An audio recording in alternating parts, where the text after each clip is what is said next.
Praise the Lord. Minute with God's word. నేటి దిన వాగ్దానము. కీర్తనలు 139 మొదటి వచనము. యెహోవా, నీవు నన్ను పరిశోధించి తెలుసుకొని ఉన్నావు. నేను కూర్చుండుట నేను లేచుట నీకు తెలియను. ఒక నూతన సృష్టికి నూతన మనస్సు అవసరం. సాతానుడు విశ్వాసుల మనస్సులోకి తెచ్చే చెడు తలంపుల ద్వారా దేవునితోనే కాక తోటి వారితో కూడా ఉండే సంబంధాన్ని పాడు చేస్తూ ఉన్నాడు. వ్యర్థంగా పని లేకుండా ఉండే మనస్సు చివరికి దయ్యాల గృహంగా మారుతుంది.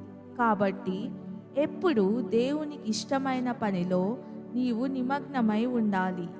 నీవేదైనా పని చేసే ముందు లేక ముఖ్యమైన నిర్ణయాలు తీసుకునే ముందు ఇది దేవునికి ఇష్టమైనదా కాదా అని ఎప్పటికప్పుడు ప్రశ్నించుకోవాలి. మీరు ఈ లోక మర్యాదను అనుసరింపక ఉత్తమమును అనుకూలమును సంపూర్ణంనైయున్న దేవుని చిత్తమేదో పరీక్షించి తెలుసుకొనున్నట్లు మీ మనస్సు మారి నూతన మగుట వలన రూపాంతరము పొందుడి. పైనున్న వాటి మీదనే గాని భూ సంబంధమైన వాటి మీద మనస్సు పెట్టకుడి. మన ఆలోచనలన్నీ దేవుడు వ్రాసి పెడుతున్నాడు కనుక పవిత్ర ఆలోచనలతో మన మనస్సును నింపుకుందాం. ప్రార్థన. తండ్రి, నాలో మీరు కలుగజేసిన నూతన హృదయంను బట్టి నూతన ఆత్మను బట్టి వందనాలు. నా ఆలోచనలన్నీ మీ అదుపులో ఉంచుకొని నా మనస్సు పరిశుద్ధపరచండి. తండ్రి, నాలో మీరు కలుగజేసిన నూతన హృదయంను బట్టి